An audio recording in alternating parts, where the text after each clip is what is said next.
In today's video, I'm going to teach you how to connect a file to an item in a Notion database. This is a super handy skill that will help you enhance the functionality and organization of your Notion workspace.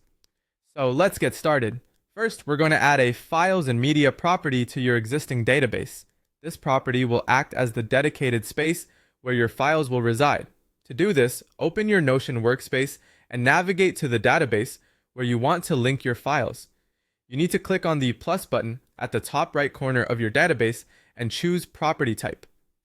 Select Files and Media from the drop-down menu. This new column in your database will now be designated to hold the files you wish to attach to specific items.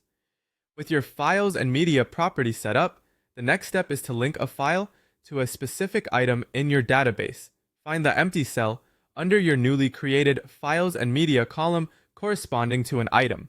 Click on this cell and you'll have two options for attaching a file. You can either upload a file directly from your computer or embed a link to a file stored externally, such as on Google Drive. Simply select the method that best suits your needs and proceed to upload or link your chosen file. This flexibility enables you to keep your valuable resources at your fingertips right within Notion and synced with the relevant tasks or projects. For those who prefer a more intuitive approach, Notion also supports the drag and drop function. This means you can simply drag a file from your desktop or folder and drop it directly into the Files and Media cell. It's a straightforward and quick way to connect your files without going through multiple steps, and it's as easy as it sounds. Finally, to ensure everything is organized and accessible, you might want to give your integration a clear and recognizable name. When setting up various integrations within Notion, using a name like Make.com Automation can help you easily identify and manage your connections. Also, make sure you've selected the correct workspace for this integration.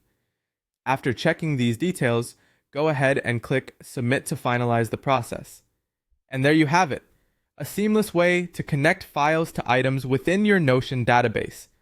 By following these steps, you enhance the usability of your Notion setup, making it a more powerful tool for managing your tasks and information. I hope you found this guide helpful, and you'll now be able to organize your workspace with greater ease and efficiency. Thanks for watching, and happy organizing in Notion.